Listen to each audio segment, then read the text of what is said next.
Good evening from a village where gossip travels faster than the post. I wonder, from which part of the world are you joining us today? We do love hearing from our listeners near and far. And don't forget to subscribe, so you'll never miss when the next bit of mischief blooms. The wind had the temperament of a gossip, cold, restless, and intent on rattling every loose thing in Carsely. It hissed through hedges, flapped the milkman's note on Agatha Raisin's gate, and sent a shower of damp leaves whirling across the lane. Agatha, who had risen in a temper after discovering the boiler had sulked itself out during the night, opened her cottage door expecting only more weather to complain about. Instead, she found a cat. It was grey, matted, and glaring at her with the expression of something that had seen civilization and disapproved. A small, pitiful mew followed, soft enough to pierce even Agatha's morning armour of irritation. "Oh, for heaven's sake," she muttered. "Another stray. Just what I needed." The cat blinked once, as though unimpressed by her tone, and promptly marched past her into the hallway. It left a trail of muddy paw prints on the tiles and an air of entitlement that reminded Agatha uncomfortably of certain men she had dated.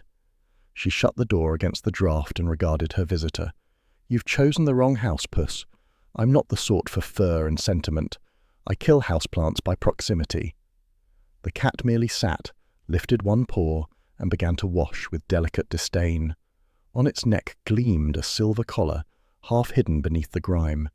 Agatha crouched, squinting. The tag read, in fussy engraving, "Muffin, beloved companion of Clarissa Hale." Beloved, is it? Well, someone's doing a poor job of it. The name rang a bell. Clarissa Hale had arrived in the village 6 weeks earlier and managed, in that short time, to make herself as unavoidable as drizzle. A self-proclaimed wellness consultant, she had rented Rosebank Cottage and filled it with yoga mats, scented candles, and an alarming number of herbal teas. Agatha had met her once at the post office queue, where Clarissa had looked her up and down before saying sweetly, "You should really try mindfulness, Mrs. Raisin. It does wonders for, well, everything." Agatha had been composing retaliatory remarks ever since. "Right," she said briskly to the cat. "Let's return you to the shrine of smugness." After a perfunctory towel dry and the loan of a saucer of milk, because decency required something, Agatha bundled Muffin into her arms and set out up the lane. The wind slapped her face and turned her hair into something that would have frightened the Women's Institute. She stomped through puddles, muttering about people who let animals wander, and Instagram saints. Clarissa's cottage appeared like a postcard too pleased with itself. Whitewashed walls, geraniums still clinging to life, a brass knocker polished to vanity.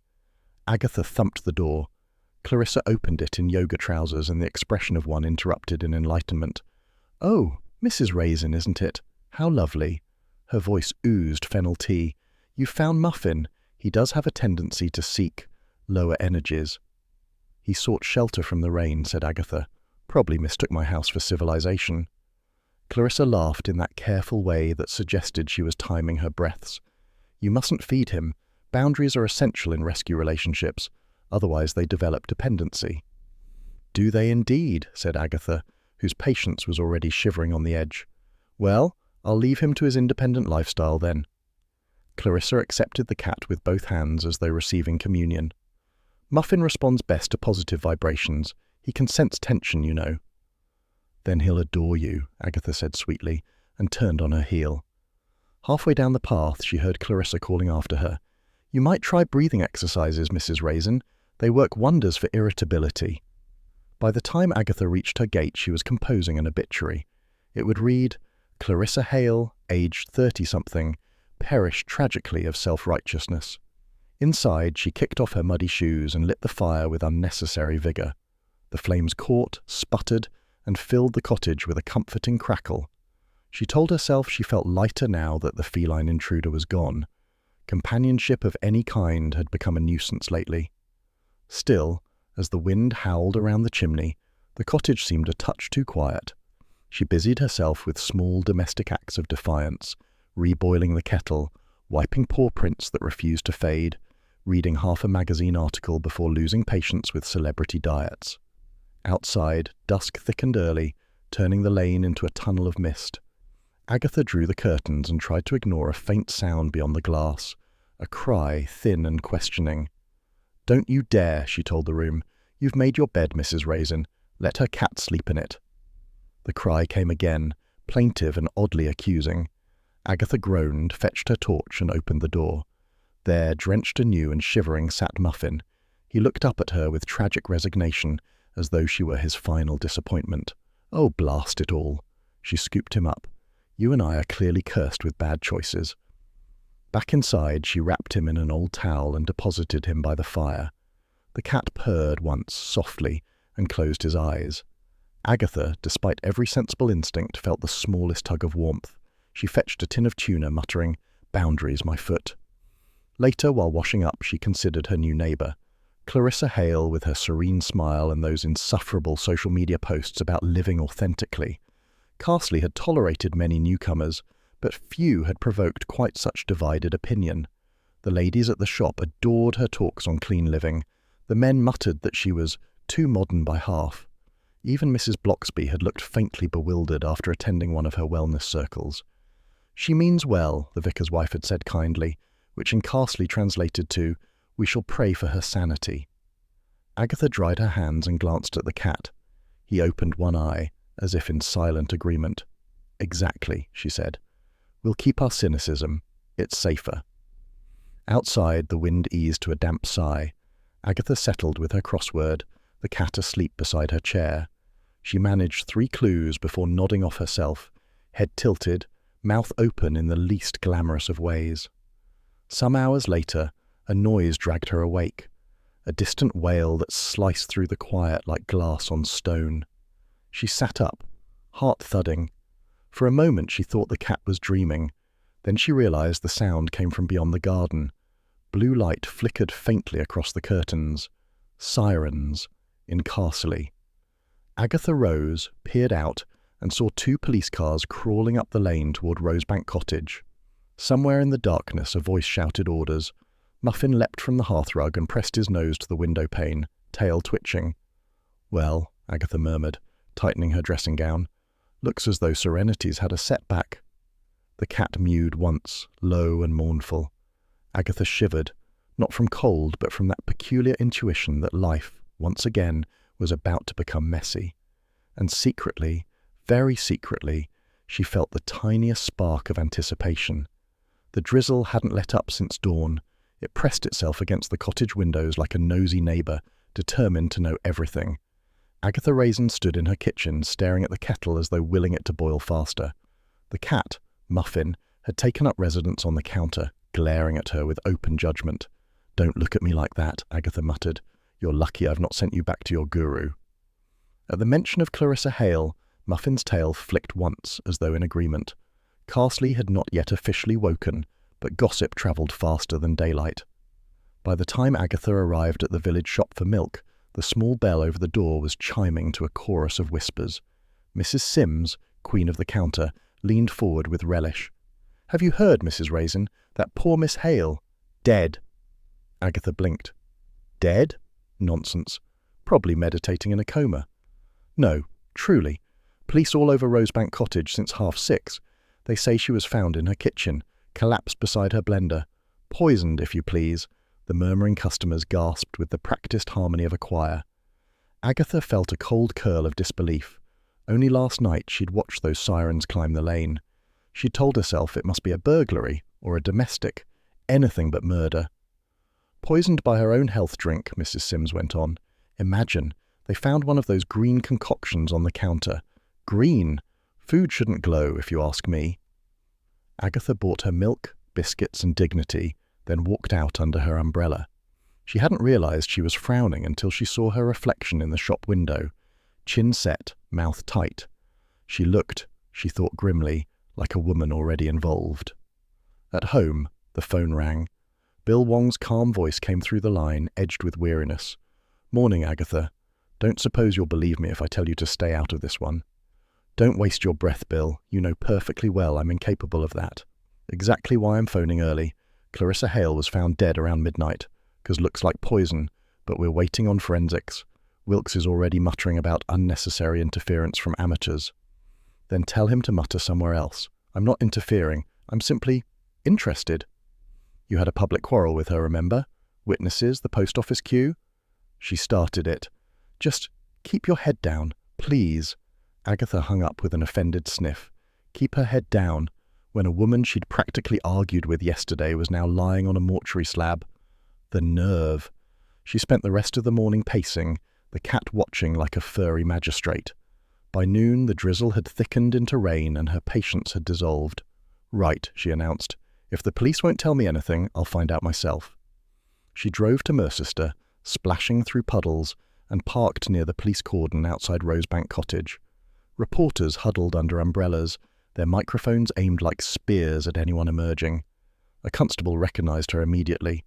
"Morning, Mrs. Raisin. Best keep back, ma'am." "Don't ma'am me," she said sharply. "What happened?" "Ongoing investigation."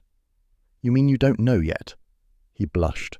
Agatha would have pursued the point if a familiar figure hadn't appeared behind the gate. Bill Wong, rain dripping off his coat, raised a hand in weary greeting. "Agatha, for heaven's sake." "I was in the area," she said innocently. "You live 2 miles away." "Exactly. Practically neighbours." He sighed. "Fine." She was found by her assistant, Tamsin Croot. Poor girl's hysterical. The smoothie on the counter contained some sort of herbal powder, one of Clarissa's own detox blends. No forced entry, no struggle. And before you ask, yes, we'll be checking for accidental overdose. And if it wasn't accidental? Then I imagine half of Carsely will be suspects, including you. Try not to add to my paperwork. Agatha left before he could escort her. The village pub, the Red Lion, offered refuge from both weather and conscience. Inside, the usual collection of locals had gathered under the pretext of lunch. Voices rose and fell around the bar like a tide of scandal. "Terrible thing," said Mr. Jessup, polishing his pint glass. "Course those health nuts, always experimenting, bound to happen." "Nonsense," said Doris Simpson. "She was murdered. I heard it was her ex-husband. Turned up last week shouting about money." Agatha filed that away. Ex-husband. Useful. Roy Silver chose that moment to burst in, drenched and beaming. "Darling Aggie, the Daily Courier wants a statement. Local detective linked to wellness death. Fabulous exposure." "Linked?" Agatha barked. "I'm not a suspect." "Oh, but you will be if you keep shouting like that," he said, sliding into the booth opposite her. "Come on, admit it. You love the attention." "Rubbish." "You do. Your eyes sparkle every time someone says poison." Agatha pretended offence, though she knew he was right. She thrived on puzzles, danger, and the faint horror of her neighbours. Roy leaned closer, voice dropping. "Word from my London PR contact. Clarissa's brand was collapsing. Refunds, lawsuits, all sorts. She was apparently detoxing her investors, if you catch my drift." "You mean she was broke?" "Utterly." That fitted too neatly for Agatha's liking. A failed business, an ex-husband, and a village full of grudges, each with motives as common as dandelions. Back home, the rain had eased to a mist. Mrs. Bloxby arrived, hat and all, carrying a covered plate. "I thought you mightn't have eaten," she said gently. "Chicken pie. Comfort food." Agatha softened. "You always know, don't you?" "One tries," Mrs. Bloxby said with a smile. "I did want to ask, though, were you fond of Miss Hale?" "Fond, hardly, but I didn't wish her dead." "No one ever does, until gossip decides otherwise. Perhaps let the police handle it this time." Agatha stirred her tea. The cat jumped onto her lap and began purring, loud as a small engine. "If the police handled things properly, dear Mrs. Bloxby, half of Carsely would still be unsolved." The vicar's wife sighed, adjusting her hat. "Just take care. The last person who meddled in murder ended up with a nervous breakdown, and a compost heap full of secrets." After she left, Agatha stood by the window, watching blue lights fade beyond the hedgerows. A faint unease crept under her skin. She couldn't quite forget Clarissa's cool voice or that final exchange about boundaries. Perhaps, Agatha thought, there were limits even she shouldn't cross. Muffin yawned, stretched, and trotted to the door. When she opened it, he padded out into the dusk without hesitation, tail high. "Fine," she called after him. "Go commune with your aura." Moments later, a siren blared again somewhere down the lane. Agatha froze, mug halfway to her lips. The cat hadn't gone toward home, but away from it. She set the mug down with a thud. "Oh, damn it," she said softly. "Not again." Bill appeared, expression stormy. "Agatha, don't start," she hissed. "The cat's a better detective than half your department." The session ended in confusion. Muffin was finally retrieved by a harried Tamsin who cooed about spiritual energy, while Giles Hale lit a cigarette by his car, declaring if she hadn't poisoned herself, someone would have done it for her. Bill cornered Agatha by the gate. "You have a talent for turning memorials into incidents." "You're welcome. Any revelations?" "Just the usual village poison, envy, money, ego. And a doctor with a temper." Bill sighed. "Don't tell me you're building theories from a cat scratch." "No," she said, smiling, "from the bracelet he broke." "What bracelet?" "Exactly," he groaned. "You pocketed something, didn't you?" "Purely out of civic duty." "Agatha." "Oh, relax, Bill. I'll hand it over once I've examined it. Thoroughly." She strode away before he could argue. Back at her cottage, Agatha placed the bead on the table under a lamp.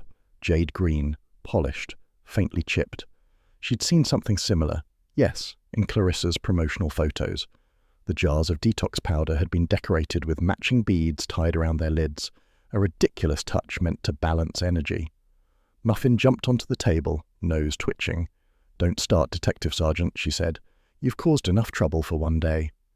He purred loudly, unimpressed by guilt. Agatha leaned back, thoughtful. Clarissa had died from her own blend, the same blend adorned with these trinkets, and now one had turned up on the wrist of a doctor who'd once been her partner in holistic health. Outside, the drizzle began again, soft and persistent, the sort of rain that refused to be ignored. Agatha watched it trace slow silver lines down the window pane. Somewhere, she knew, truth was seeping through just as quietly. Her phone buzzed, a message from Bill. "Leave the evidence alone." She smirked, typed back, "Too late, evidence is having tea." The cat blinked at her, as if questioning her sanity. "Don't judge," she told him. "We all have our ways of coping with grief. Mine just happened to involve homicide." Muffin yawned, tail curling round his paws. Agatha pocketed the bead once more, her mind ticking. "Green smoothies and red herrings," she said softly. "You and I, Muffin, are going fishing." The next morning, sunlight crept.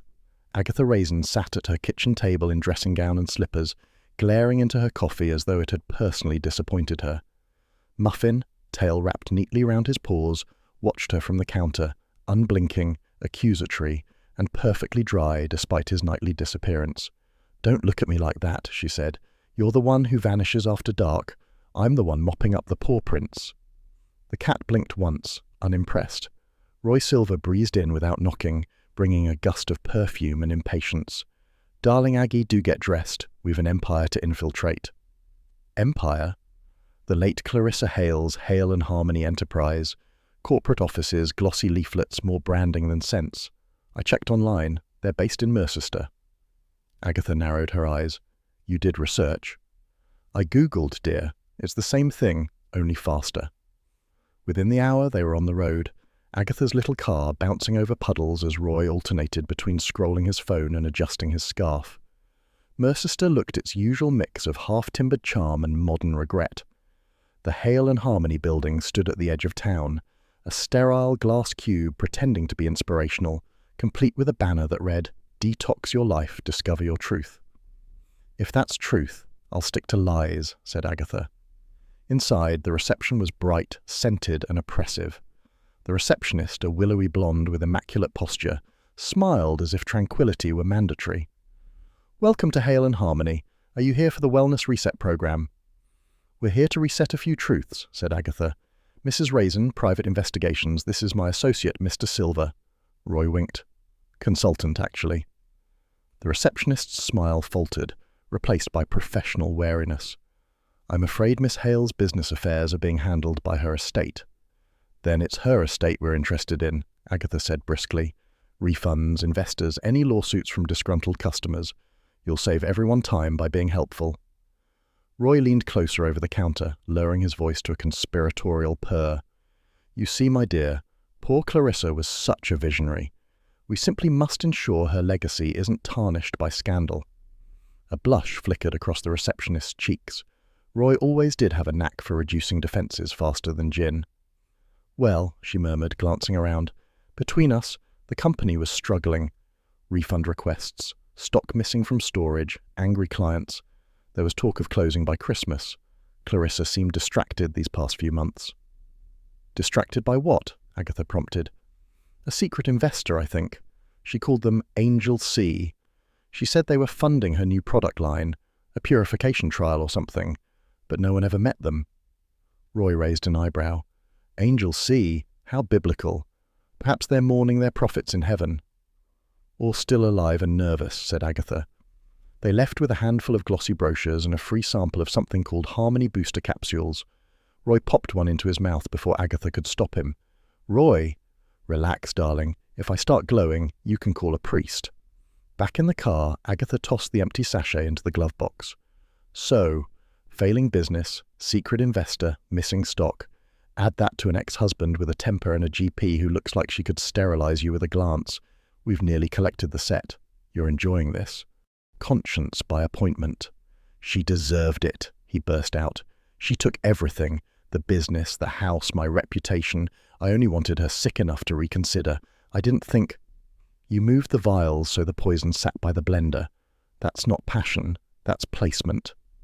You never do, Agatha said. Men like you never think beyond the mirror. For a moment, silence hung heavy. Then the faint sound of tires on gravel broke it. Bill Wong's car. Agatha smiled. Saved by the constabulary. Giles's eyes darted toward the back door. Don't, she warned. He moved anyway. Agatha lunged, catching his sleeve. He wrenched free, knocking over a vase. Vale shrieked. Agatha stumbled but recovered, and Muffin, who had followed unseen through the half-open front door, launched himself like a grey missile. The cat landed squarely on Giles's shoulder, claws unsheathed, scratching a crimson line across his cheek. Giles howled, stumbled into the hallway, straight into Bill Wong. Good heavens, Bill said, catching him by the arm. Evening jog, Mr. Hale. Get him off me, Giles sputtered, trying to shake the cat loose. Muffin dropped to the floor, tail puffed like a chimney brush, utterly satisfied. Nice work, Agatha told him. Bill took in the scene. Broken vase, trembling doctor, Agatha looking triumphant. I don't even want to know, he said. You'll find confession quicker than explanation, she replied. Giles glared. You can't prove a thing. Actually, said Agatha, I can. Vale's fingerprints are on both vials, but only yours are on the cupboard door. And your muddy footprints match the garden path outside the kitchen. Oh, and there's a rather fetching photo on Clarissa's security camera, you entering the cottage the night she died. You've been in her security files? Bill asked. I borrowed the login, Agatha said, temporarily. Remind me never to lend you my computer. Vale's voice trembled. He said he wanted to apologize to her. I believed him. You always did have poor judgment, Agatha said, though not unkindly. Bill pulled out his handcuffs. Giles Hale, you're under arrest for the murder of Clarissa Hale. She poisoned herself, Giles shouted. You poisoned her with greed, said Agatha. He stopped struggling. What will they say in the papers? Probably that you were detoxed from morality, she said. Bill sighed. Must you? It's called closure, said Agatha. An hour later, the official cars had gone, leaving quiet where chaos had been. Agatha stood in the drizzle outside Vale's cottage, watching the lights fade down the lane. The doctor hovered beside her, pale and subdued. I suppose I should thank you, Vale said. No need, Agatha replied. You'll be too busy explaining illegal imports to the authorities. Vale winced. I meant for saving me from his lies. You saved yourself by not fainting this time, said Agatha. A small, reluctant smile touched the doctor's lips. You're not at all what I expected. Few people are, Agatha said. Charles's car pulled up beside them, headlights cutting through the mist. He leaned out, immaculate as ever. Bill told me you'd caught the killer, and here I was thinking I'd missed all the fun.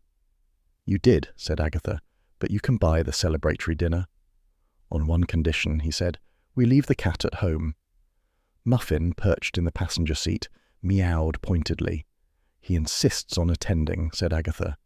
Charles groaned. I'll reserve an extra chair. They drove back toward Carsely, the hedges glistening under the returning rain. The village lights shimmered like gossip waiting to be told. Later that night, Agatha sat by her fire once more. Muffin lay curled on her lap, tail twitching in dream. The brandy glass in her hand caught the light. She replayed the day, the confession, the chaos, the satisfaction that always came with being right. Yet beneath it all, a thin thread of melancholy lingered. Clarissa Hale had been vain, selfish and foolish, but alive. Now she was another moral lesson wrapped in perfume. Mrs. Bloxby's voice echoed softly in her memory. Compassion can do what confrontation can't. Nonsense, Agatha muttered, though not convincingly. She stroked Muffin's fur, the cat purring like a tiny engine of contentment. You're the only man I can trust, she said, and you don't even like people. The cat opened one eye, unimpressed. Fine. The only creature I can trust. Happy? He closed his eye again. The phone rang. Roy, no doubt, demanding the exclusive for his podcast or suggesting a memorial wellness gala. She let it ring out. Outside, the rain eased to a silver whisper. Carsely slept, dreaming of the day's drama, already preparing to embroider it by morning. Agatha rose, set her empty glass on the mantel, and looked out at the dark garden where paw prints still dotted the mud. You clever beast, she murmured. You caught the only murderer who forgot the cat was watching. Muffin stretched, yawned, and gave her a slow, conspiratorial blink. Agatha smiled, not triumphant but quietly amused, the kind of smile that admitted she'd once again risked everything for justice and gossip. Next time, she said aloud, we're solving something peaceful, a stolen pie, perhaps. But even as she said it, she knew she was lying. The kettle clicked off in the kitchen, steam curling like the beginning of another mystery. Agatha poured herself a final cup of tea, raised it in a small toast to the empty room, and murmured, Oh, the woman I couldn't save, and the creatures who somehow saved me outside. Dawn began its slow return to the Cotswolds, washing the cottages in soft light. Inside, Agatha settled into her chair, eyes half closed, the faintest smile on her lips, knowing perhaps that peace never stayed long in Carsely, but courage and curiosity always would. Spring sunlight, thin as watered milk, drifted over Carsely, softening the edges of everything it touched. The puddles had dried, the hedgerows had begun to bud, and the scandal of Clarissa Hale's demise was already fading into polite gossip. Agatha Raisin sat at her kitchen table, rereading the Morning Post with one eye and watching Muffin with the other. The cat, sleek and thoroughly self-satisfied, was sprawled across her case notes, batting lazily at a pen. That's evidence, Agatha warned. He blinked and yawned. Fine, she said. You win. Again. She poured herself another cup of tea, strong enough to revive a corpse, and let her gaze wander to the window.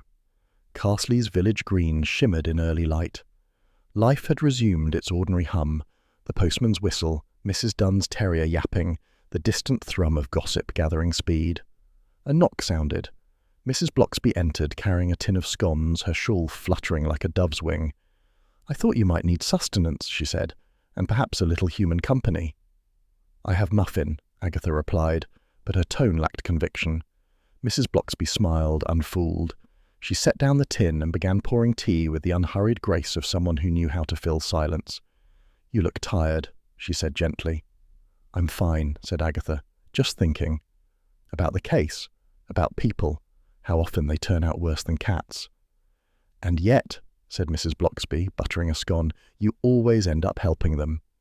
Agatha gave a short laugh. That's habit, not virtue. Call it what you like, the vicar's wife said. You can't save everyone, Agatha, not even cats. But you do keep trying. That's rather important. The words settled softly, the way Mrs. Bloxby's wisdom always did. Understated, impossible to argue with. Trying doesn't make it any easier, said Agatha. No, agreed Mrs. Bloxby, but it makes you human, and that's rarer than cleverness. Agatha busied herself spreading jam to disguise a flicker of emotion. You should be on television, she muttered.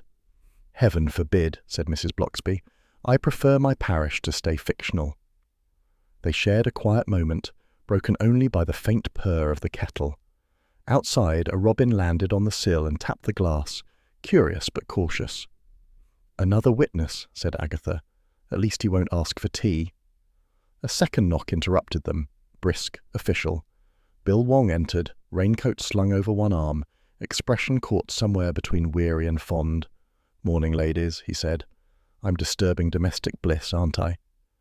You usually are, said Agatha. He ignored that. Thought you'd want an update. Giles Hale pleaded guilty this morning, manslaughter. Said it was an accident born of passion. The judge called it vanity with consequences. About time, said Agatha. Men like that should be charged with hubris daily. Dr. Vale's had her licence suspended, Bill added, pending a full review. She'll probably move away. Too much shame to stay. She'll survive, said Agatha, not unkindly. People always do when they've still got a pulse and property.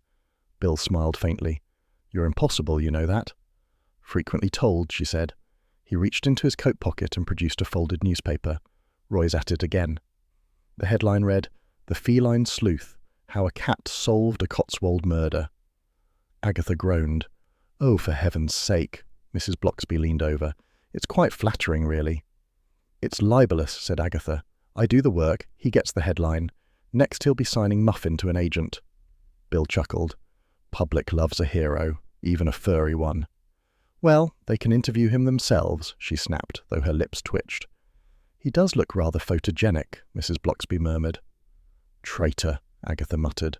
Bill drained his tea. Try to stay out of trouble for at least a month, will you? No promises, she said. When he left, Mrs. Bloxby gathered her shawl and stood. You'll be all right. Of course, I thrive on solitude and sarcasm. You thrive on life, dear, said the vicar's wife. That's what makes it so interesting to watch.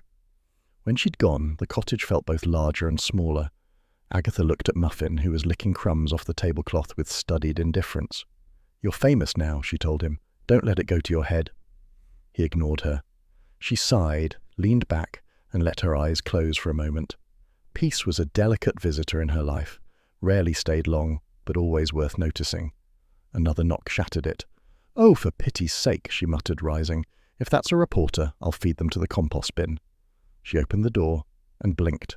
Charles Fraith stood there, grinning, holding a wicker basket.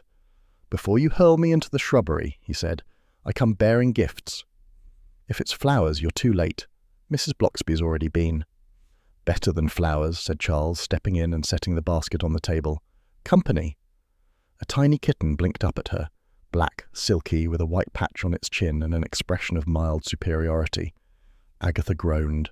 Not again. You said you were lonely, said Charles. I said I was busy. Same thing in your case. You can't just appear with livestock, Charles. He's house-trained, mostly. Thought Muffin might like a friend. Muffin had other opinions. From the counter he hissed like an offended butler. See, said Agatha, even he thinks it's a terrible idea.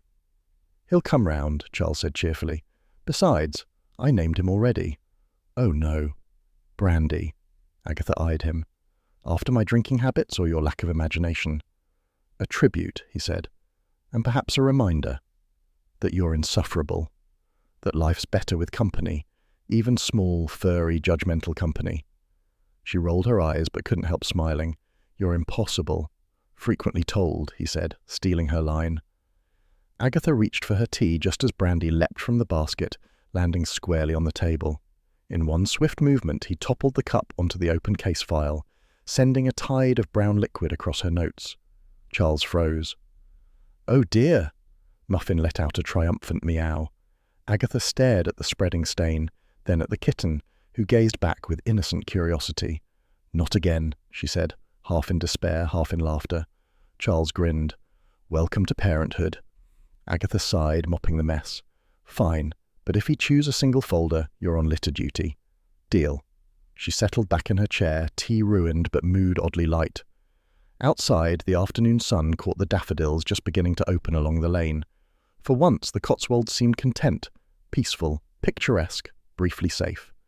Agatha looked at her two cats, one smug, one new, and thought not for the first time that trouble might be inevitable, but so, thankfully, was company. She raised her cold teacup in salute. To chaos, she said, and in the stillness that followed, Carsely carried on breathing, ready, as always, for the next mystery. Said Roy, I'm merely keeping my civic conscience alive. You mean your curiosity? Same thing. They stopped at a tea room in the high street, where Agatha ordered tea strong enough to stand a spoon, and Roy ordered herbal nonsense for the aesthetic. Between bites of scone, she reviewed her notes. We've got motive for Giles Hale, money, motive for Dr. Vale, reputation, motive for the assistant, jealousy, and somewhere in there, a cat that keeps finding trouble. Speaking of cats, said Roy, scrolling through his phone, there's already a forum thread about the Cotswold cleanse killer. Someone's written that Clarissa's spirit has been seen near the churchyard with a cat by her side. Agatha rolled her eyes. Next they'll be selling séance smoothies. Roy grinned. Would you attend? Only to heckle. Later that afternoon, Agatha dropped Roy at the station and drove home through the winding lanes. The drizzle had returned, a proper Cotswold sulk. As she rounded the green, she spotted Mrs. Bloxby emerging from the church hall, a folded umbrella tucked neatly under her arm. "Mrs. Raisin," the vicar's wife called, smiling warmly. "I was just coming to see you. There's been talk in the parish." "There always is," said Agatha. "This is rather specific talk. It seems Clarissa had a quarrel last week with one of the parishioners, Mrs. Redford, who volunteers at the animal shelter. Something about a lost cat." Agatha frowned. "That would be Muffin, I suppose. Clarissa accused me of creating dependency when I returned him. Perhaps she did the same to Mrs. Redford." "Possibly," said Mrs. Bloxby, though Mrs. Redford swears Clarissa shouted at her outside the post office. Apparently she accused her of stealing a pet for publicity. "Publicity?" Agatha repeated. "Good heavens, even I wouldn't stoop that low." Mrs. Bloxby gave her a knowing look. "No, but you'd investigate it." "Naturally." That evening, Agatha invited Charles Fraith for what she termed a strategy supper, which in practice meant he brought wine and she provided complaints. Fritz's absence was keenly felt. The microwave lasagna she'd attempted emitted the faint odour of scorched cheese. Charles settled into a chair, glass in hand. "So, Aggie dear, I hear you're taking on the wellness industry now. Have they issued a fatwa?" "Don't be flippant. Clarissa Hale's company was about to collapse. She had some mysterious investor, Angel C. Any chance that's you?" He smiled lazily. "I only invest in pleasure, not punishment. Though if she'd promised eternal youth, I might have reconsidered." "You're avoiding the question." "Fine," he sighed. "No, I never met her. I may have attended one of her talks last year, purely for anthropological reasons. She made the crowd chant about purity. I left before enlightenment set in." Agatha studied him over her glass. Charles was infuriatingly unbothered, the kind of man whose charm could survive a scandal. "Mrs. Bloxby said Clarissa quarrelled with a villager about a cat," Agatha said. "You'd think a woman who preached compassion might spare some for a stray." "Perhaps she disliked competition. You and Muffin have been the talk of Carsely." "Oh, shut up," said Agatha, but she smiled despite herself. They ate, argued, and refilled their glasses. Outside, rain whispered against the windows. As the evening drew in, Charles stood to leave. "Promise me you won't chase any more wellness gurus tonight," he said. "If I promise that, the universe will send me one." He kissed her cheek, smelling of wine and mischief. "Try not to get murdered, darling. It would ruin my week." After he left, the cottage felt larger, emptier. Agatha tidied half-heartedly, poured herself one last cup of tea and glanced around for the cat. "Muffin?" Silence. The hearthrug was bare. She checked the hallway, the kitchen, even the cupboard under the stairs. Nothing. A flicker of unease pricked her stomach. She opened the back door. The garden glistened under the porch light, rain dripping steadily from the eaves. Across the lawn, faint paw prints led toward the hedge, small, precise, and vanishing into the dark. Agatha pulled on her raincoat and followed. The prints wound through the lane toward Rosebank Cottage, now dark and silent. The police tape fluttered faintly in the wind. "Muffin?" she called softly. No reply, only the rustle of ivy against the shed door. She approached, heart tapping faster. The door stood slightly ajar. Inside, the beam of her torch caught shattered glass. A bottle lay in pieces across the floor, the label half torn but still legible. Sample A, Purity Trial. Agatha crouched, the light trembling slightly in her hand. She caught a whiff of something sharp, herbal, like mint gone sour. "So this is where purity ends," she murmured.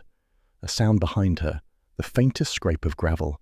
She turned sharply, torch beams slicing through rain. Nothing, only the empty lane and the faint shimmer of a cat's eyes before they blinked out into darkness. "Come back here, you wretched animal," she said, voice soft but shaking. But Muffin, it seemed, had vanished again, and this time he'd left a clue behind. Rain returned to Carsely like an unwelcome guest with luggage. It seeped through gutters, whispered down chimneys, and flattened every attempt at cheer. Agatha Raisin, however, was in no mood for meteorology. She sat in her car outside Mercester Police Headquarters, tapping the steering wheel with the intensity of a woman plotting a coup. "You're ridiculous," she told her reflection. "You're not breaking in, you're merely requesting transparency." The reflection did not look convinced. Bill Wong met her in the foyer, holding 2 mugs of tea and an expression that said, "I know this is a mistake." "Don't start," Agatha said. "I'm only here for a peek. One peek. A peck of data, that's all." "You're not supposed to be here at all," he reminded her. "Neither are half the criminals you arrest. But here we are." He sighed and handed her one of the teas. "You have 5 minutes. If Wilkes catches me, I'll tell him you hypnotized me with cake." It wouldn't be the first time. Bill led her through the corridor to a small lab smelling faintly of bleach and bureaucracy. A report lay on the counter. Agatha pounced. "Don't touch," Bill hissed. "I'm not touching, I'm hovering. It's a sophisticated technique." Her eyes darted across the page. The toxicology results were a jumble of scientific terms, but one line stood out. Presence of Artemisia calidor, prohibited extract, high toxicity, restricted import. "Herbal poison," Agatha murmured. "Banned in Europe. Expensive, hard to get. Not something you stumble across while brewing tea." Bill folded his arms. "Exactly. So either Clarissa sourced it herself or someone supplied it. Like Giles Hale, the scorned husband always makes a lovely headline." "Too obvious," said a voice from the doorway. Charles Fraith leaned against the frame, immaculate in tweed, holding a pastry bag as though it were a diplomatic pouch. "You're both wasting time. Giles doesn't have the imagination for murder. He'd hire a solicitor, not mix herbs." "And you would know?" said Agatha sharply. "Please, I'm far too lazy for poison. Also, I brought croissants." Bill groaned. "For God's sake, you two are like ferrets in a shoebox." "Compliment accepted," said Agatha. They decamped to the Red Lion for damage control and, in Agatha's case, gin. The pub buzzed with gossip, the air scented with wet coats and optimism. "It's pub quiz night," the landlord announced. "Teams of 4. Prize is a bottle of wine and bragging rights." "We're in," said Agatha. "It'll help us blend." "You never blend," said Charles, but he signed them up anyway. As they waited for the first round, Agatha eavesdropped shamelessly. At the next table, 2 villagers debated Clarissa's death with relish. "You ask me," said Mr. Jessup, polishing his pint glass. "It was that herbal woman. What's her name? Miranda Keene. She sells all those potions at the market." "Aye," said his companion. "She was furious when Clarissa banned her from the wellness fair. Said she was unbranded." Agatha's ears pricked. "Unbranded?" "Means she didn't have fancy labels," Charles murmured. "In Carsely terms, that's witchcraft." Agatha excused herself and approached the table. "Gentlemen, I couldn't help overhearing, as one does. This Miranda Keene, where might she be found?" "Stall by the Mercester Farmers Market," said Jessup, "or her cottage out past the allotments. Watch yourself. She bites if provoked." "Perfect," Agatha said. The quiz began, but Agatha was already half elsewhere. She answered questions on capital cities with distracted ease, and only realized she'd won when Charles lifted the prize bottle with a cheer. "See," he said, "your talents are many and varied. Gossip, deduction, geography. Flattery won't get you a share of the wine," she replied. The next morning, Agatha set off for the outskirts of Mercester, where the cottages grew smaller and the mud more committed. Miranda Keene's garden looked like an apothecary's daydream, herbs hanging from beams, glass jars catching light. The woman herself appeared in the doorway, grey hair escaping its bun, eyes sharp as hawk feathers. "If you're selling anything," Miranda said, "I don't want it." "I'm buying," Agatha countered. "Information." That earned her a grudging smile. "Come in, then." The cottage smelled of mint and wood smoke. Agatha eyed shelves lined with bottles, some labelled neatly, others marked with cryptic runes. "Clarissa Hale," she began. "You two weren't on friendly terms." "She was a thief," Miranda said simply. "Stole my recipes, renamed them Purity Blends, and sold them at triple price. When I complained, she called me unbranded and banned me from her fair." "Did you ever threaten her?" "Only to outlive her." "Congratulations," said Agatha. Miranda's mouth twitched. "I didn't kill her, Mrs. Raisin, but I did warn her those herbs she used weren't safe." She laughed and said danger sold better than honesty. Did you supply her? Never. She had another source, someone rich enough to import banned stock. She was paranoid about copycats. Copycats? Her word, not mine. Said people were watching, stealing, imitating. Agatha frowned. And did she mention this secret source by name? Only initials. Angel C or AC. I assumed it was some investor, the sort that smiles in public and lies in profit. Outside, drizzle softened to mist. Agatha walked back to her car, her mind looping around that letter C, investor, poison, copycat, all circling the same strange alphabet. By the time she reached Carsely, evening had crept in like a guilty thought. She stopped at the vicarage to deliver a jar of honey to Mrs. Bloxby, who greeted her with mild surprise. "You've been busy again," the vicar's wife said, ushering her in, merely doing what the police refused to.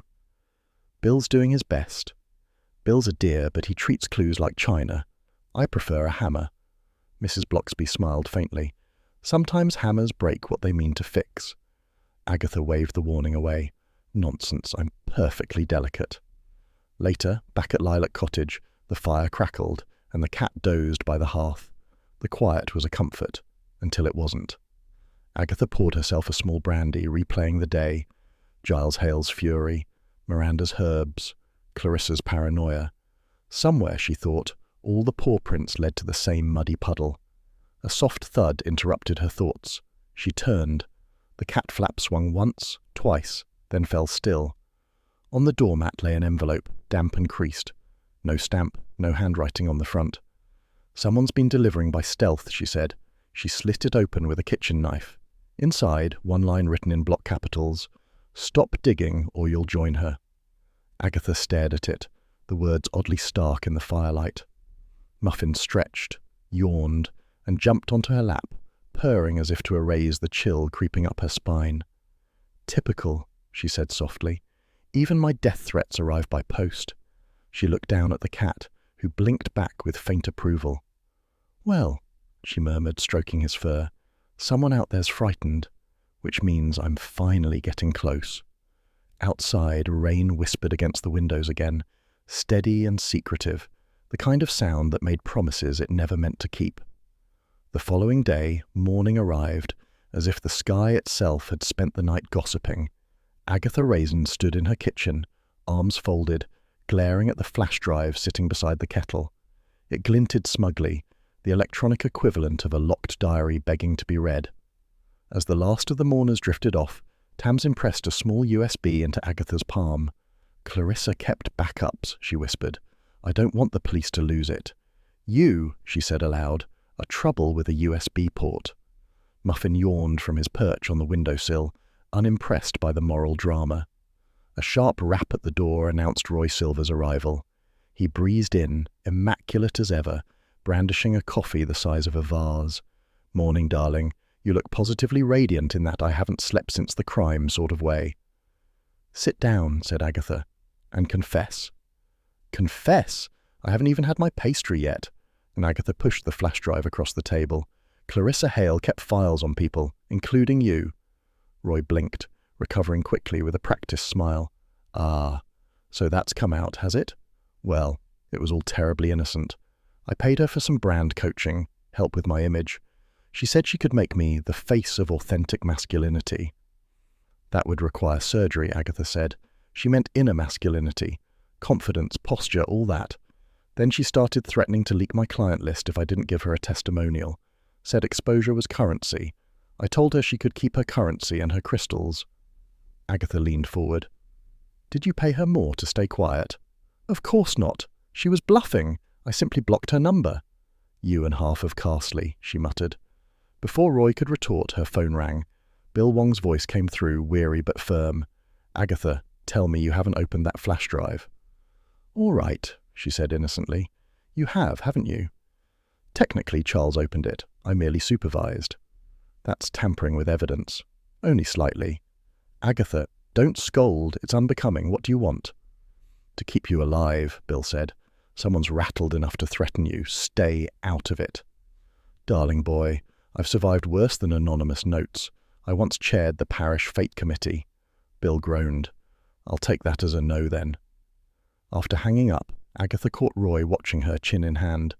"You do realize," he said, "that one day you'll push him into early retirement." "He needs the exercise," said Agatha briskly. "Now finish your coffee and go distract people. I've got work to do." Roy widened his eyes theatrically. "You're investigating on an empty stomach? This is how tragedies begin." "Tragedies begin when I let you help." He blew her a kiss and flounced out. Later that afternoon, Mrs. Blocksby arrived with a basket of scones and a look of quiet purpose. The fire was low. The cat was twitching in his sleep. "You've heard about the note, I suppose," Agatha said, pouring tea. Mrs. Blocksby nodded. "Bill mentioned it. I'm worried for you." "Don't be. Whoever wrote it is probably some crank who resents my superior intellect." Mrs. Blocksby smiled gently. "Even so, do be cautious. I noticed something odd when I visited. Muffin seems uneasy around Dr. Vale." "The GP?" Agatha frowned. She hardly exudes menace. "Perhaps not, but animals notice what we ignore. The last time Dr. Vale came to the church raffle, Muffin bolted behind the altar and refused to come out."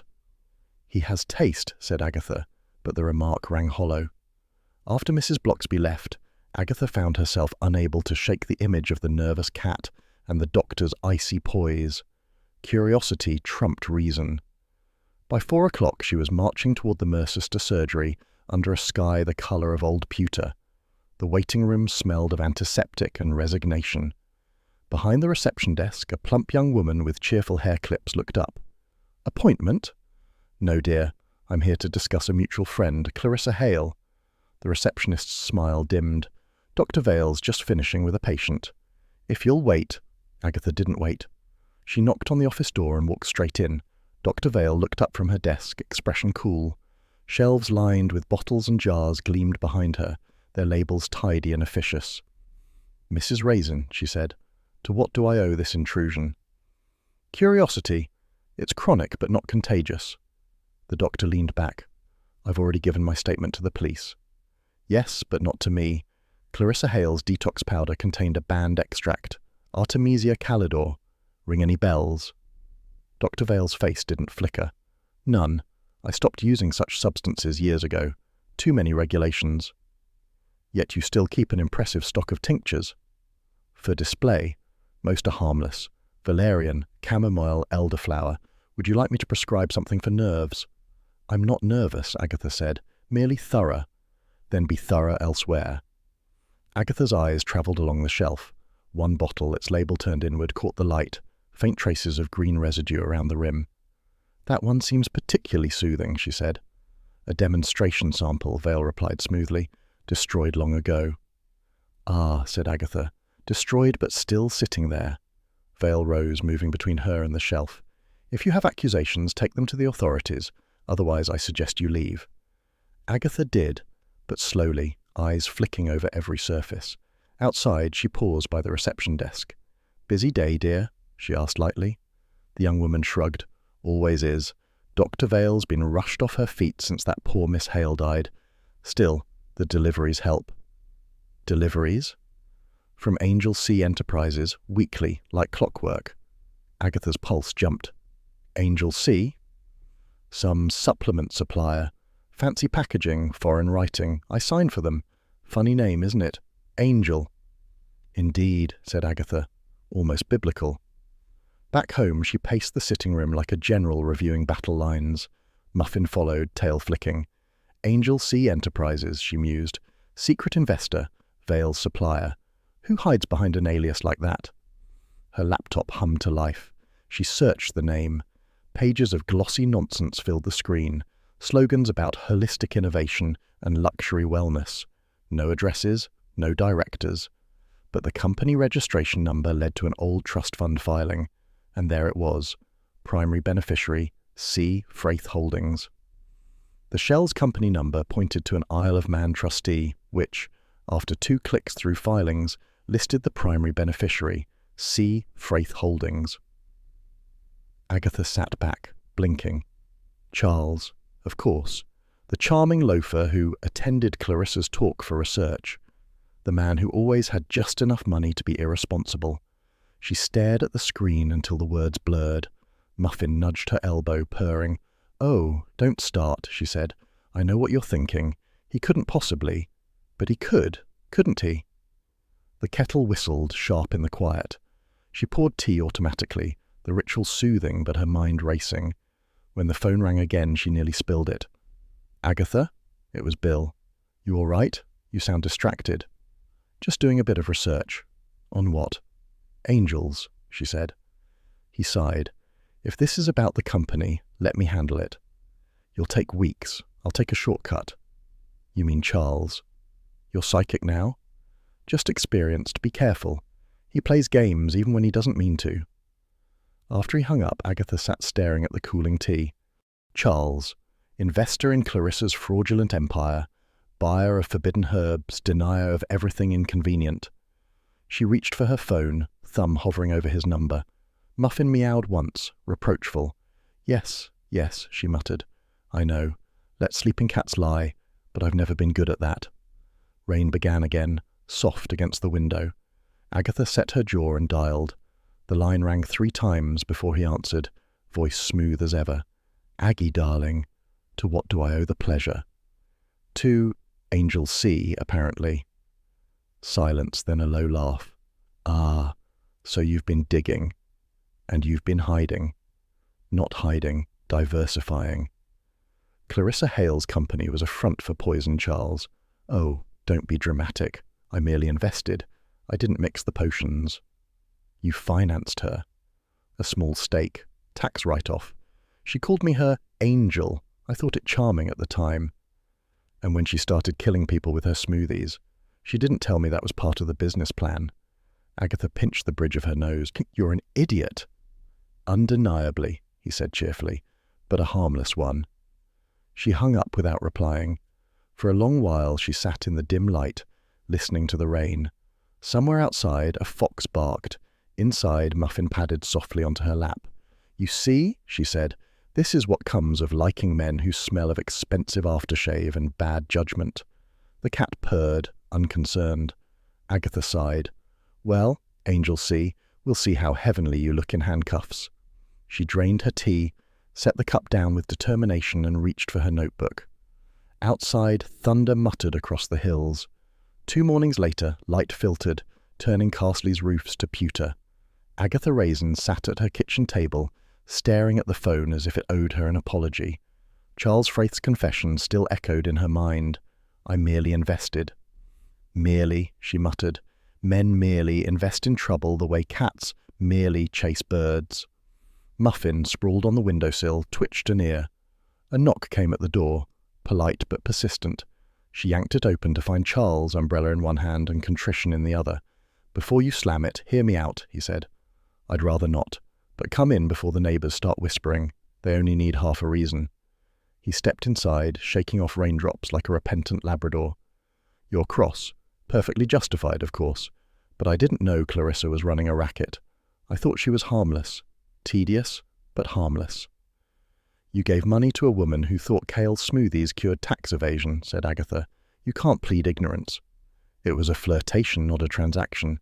You funded her business." "Yes, but only because she promised an excellent return." "So does the lottery."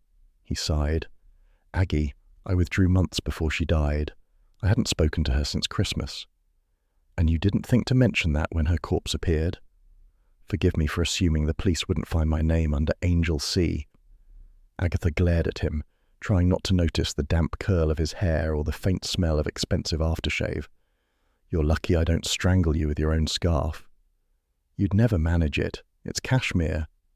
"Don't tempt me." She turned away to pour coffee, slamming cups like punctuation marks. Charles waited, patient in the way only the truly guilty can be. "All right," she said finally. "If you're so innocent, help me prove it. We're following the money."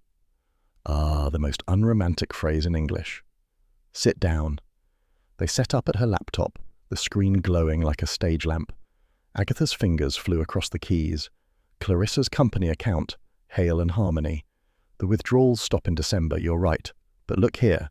Regular payments to Miranda Keene, our herbalist friend." Charles leaned closer. "Consultancy fees?" "Botanical supplies," Agatha read. "And the same week Clarissa received shipments from Vale's surgery. I'll bet my mascara the doctor brewed the extract and Miranda supplied the ingredients." "So Vale concocts the banned herb, Clarissa sells it, And someone pockets the difference, said Charles. That's commerce for you. Murderous commerce, Agatha said grimly. Do you think Vale killed her? She's a likely candidate, but so are you. You wound me. Not yet, but I could. The doorbell interrupted them. Bill Wong stood outside, coat damp, expression resigned. I had a feeling you'd both be here, he said. Every time I turn around, you're running a private investigation. Because the public one's slower than continental drift, said Agatha. Bill ignored her. Whatever you're digging into, leave Vale out of it. We're still verifying her statement. Her statement's a fairy tale, Agatha snapped. She's been receiving deliveries from Angel Sea Enterprises. Care to guess who owns it? Bill's eyes flicked to Charles. Oh, marvellous. My two least manageable friends in one tidy scandal. We prefer dynamic entrepreneurs, said Charles. Try idiots with too much curiosity, Bill replied. He glanced at the laptop. If you've uncovered financial records, hand them over. Not until you stop patronizing me. Bill sighed. Agatha, please. Fine, she said, closing the screen. You'll get them after I'm done interpreting them. Meanwhile, you might look into Vale's herbal orders. I think she brewed the poison herself. You think? I know I'm right, and that's close enough. Bill rubbed his temples. You'll be the death of me. Better me than poison powder, she said. When he left, Charles raised an eyebrow. You do enjoy winding him up. It keeps him sharp. Now, I need air. They walked down to the high street, where drizzle turned the cobbles to glass. Carsley's usual serenity buzzed with curiosity. Word of Roy Silver's new wellness revival had spread. Posters plastered every notice board. Cleanse the body, clear the mind, and remember Clarissa Hale. Agatha groaned. He's turned a murder into a marketing event. It's what he does best, said Charles, and if you think about it, it's clever. Gather everyone connected to Clarissa in one room. Perfect for observation. Perfect for humiliation, said Agatha, eyeing the poster's garish font. Still that evening found her at the Mercester Village Hall, dressed in a sensible trench coat that she hoped conveyed detective more than participant. The air inside was a blend of incense, perfume, and mild desperation. Roy fluttered toward her in linen trousers and a shirt that looked like a sunset. Darling, you came. Isn't it divine? Cleansing the spirit through community commerce. You're cleansing my patience, Agatha muttered. Charles followed, hands in pockets. Who knew wellness could smell like curry and regret? The hall filled quickly, Giles Hale brooding near the punch bowl, Dr. Vale at the back pretending indifference, Miranda Keene hovering by the herbal stall. Even Mrs. Bloxby arrived, politely curious. If gossip were currency, Agatha murmured, we'd all be millionaires. The lights dimmed. Roy bounded onto the small stage, microphone in hand. Welcome, beloved souls, to an evening of renewal. Let's remember Clarissa Hale, visionary, healer, influencer. A few polite claps followed. Agatha rolled her eyes. Roy continued. We'll begin with breathing exercises led by Dr. Vale, who's graciously agreed to demonstrate holistic calm. Holistic, Charles whispered, meaning she's guilty in every respect. Agatha elbowed him. Vale took the stage, expression composed. Thank you, Mr. Silver. Tonight we honor Clarissa's belief that purity begins within. Deep breath, everyone. The crowd inhaled obediently. Agatha noted Vale's steady hands, her cool detachment. Too perfect, too rehearsed. Then Muffin appeared. He slipped in through a side door, tail high, fur sleek under the stage lights. Before anyone could react, he trotted toward Vale, a small scrap of white fabric clamped between his teeth. Muffin! Agatha hissed. Get down! But the cat ignored her. He dropped the scrap at Vale's feet and sat back, meowing triumphantly. Gasps rippled through the hall. Roy clutched his chest. Is this part of the performance? Agatha darted forward, snatching the fabric before Vale could react. It was torn, faintly stained, from a lab coat unmistakably.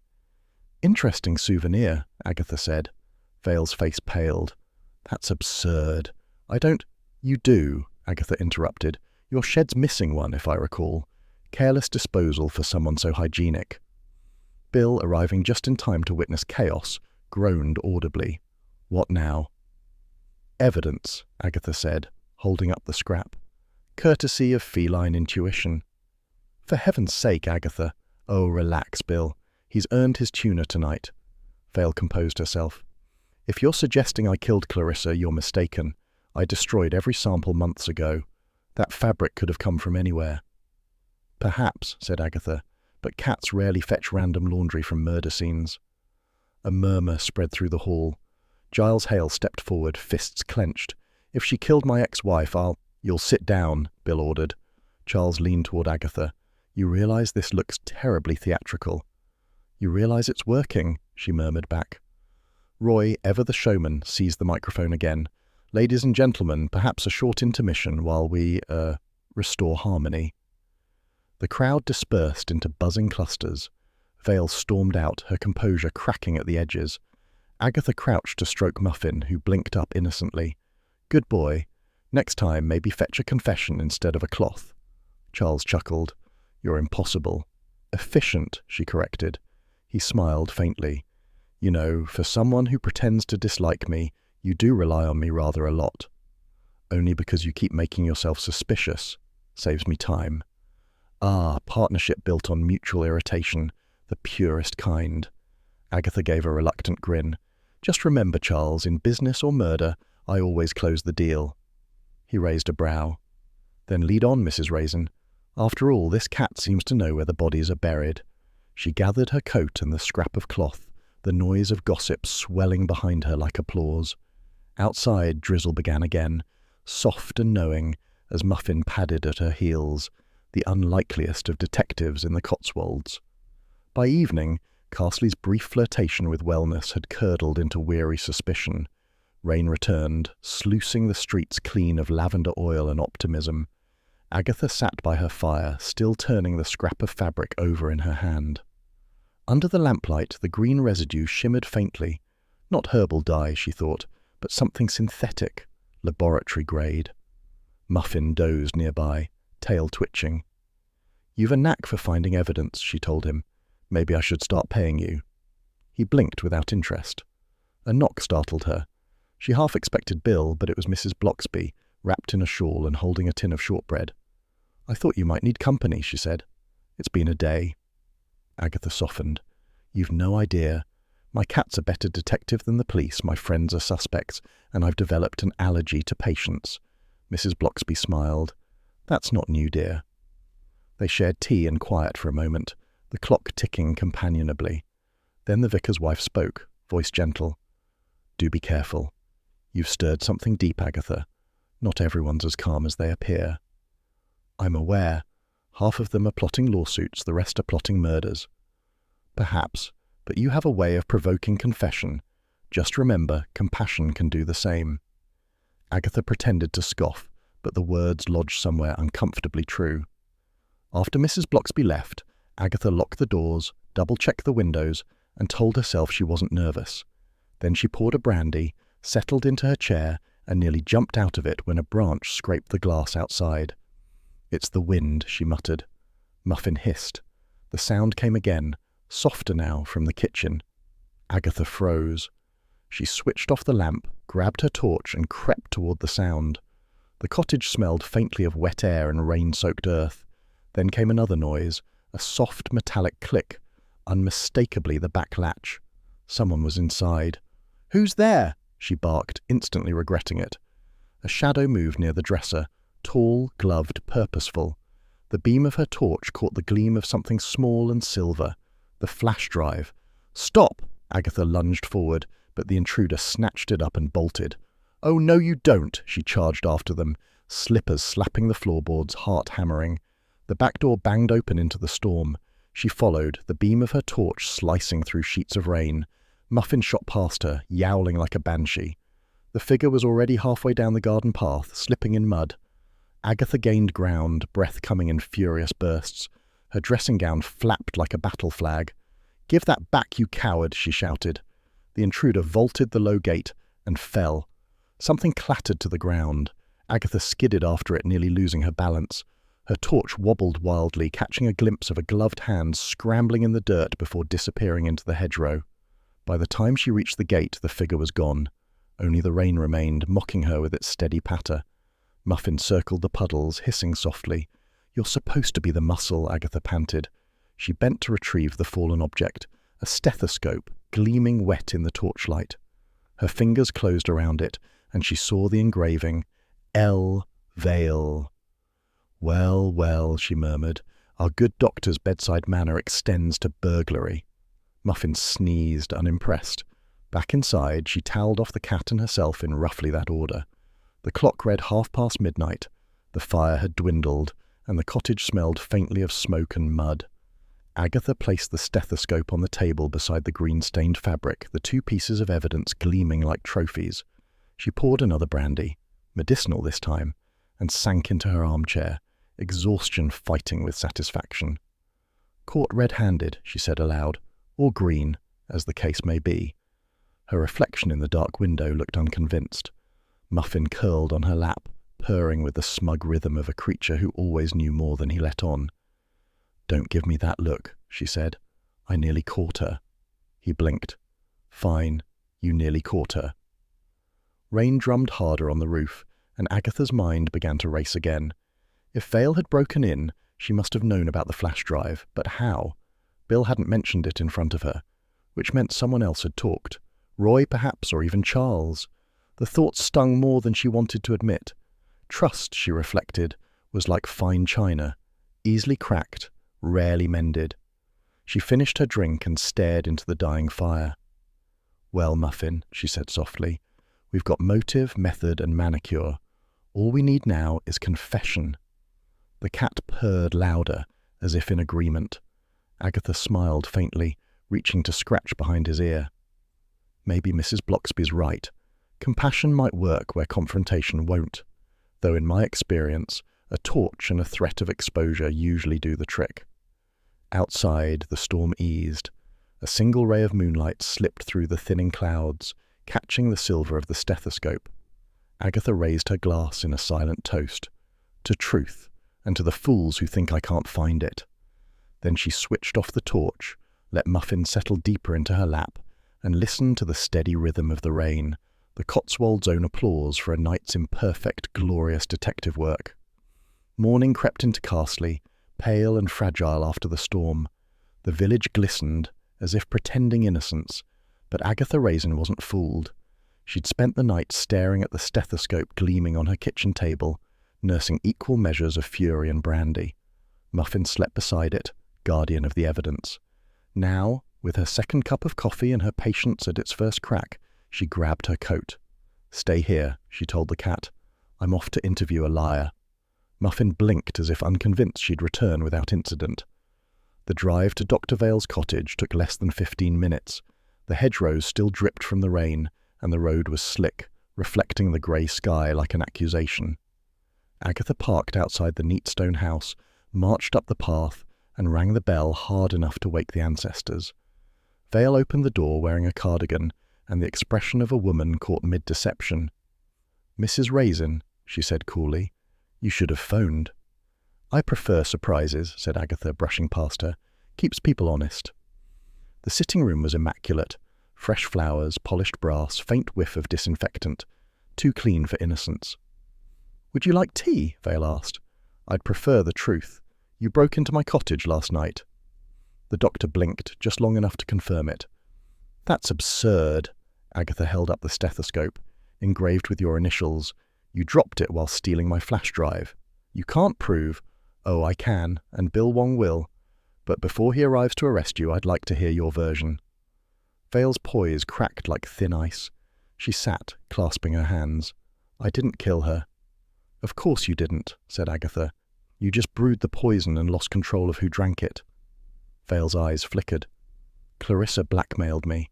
She found out I'd imported Artemisia calidor for research, purely medicinal. She threatened to expose me unless I supplied her detox powders. I tried to stop her, but she laughed, said scandal was good for business.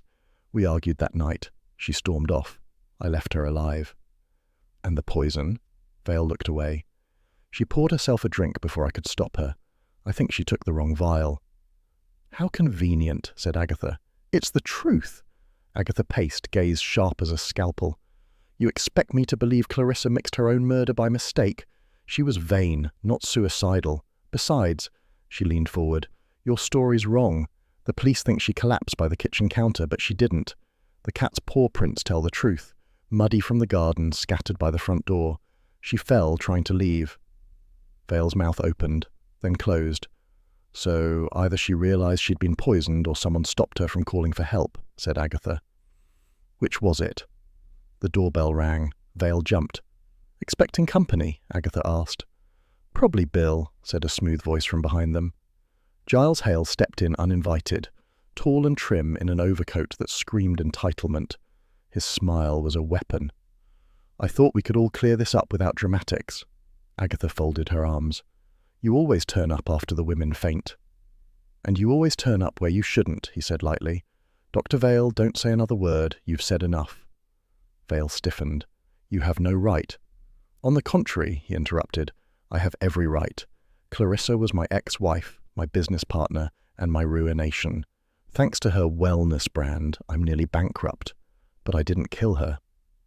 No, Agatha said softly. You just watched her die. His jaw tightened. You've been reading too many detective novels. Actually, I write them. Informally. She took a step closer. You swapped the vials. You knew Vale's secret, that she'd been importing banned herbs. When Clarissa threatened to expose you both, you decided to scare her, ruin her perfect calm. But she drank the poison before you could swap them back. Rubbish, he said, but colour drained from his face. Vale stared at him. Is that true? Don't look so shocked, he snapped. You started this with your poisons. I just meant to frighten her, Agatha cut in. How original. Murder by accident.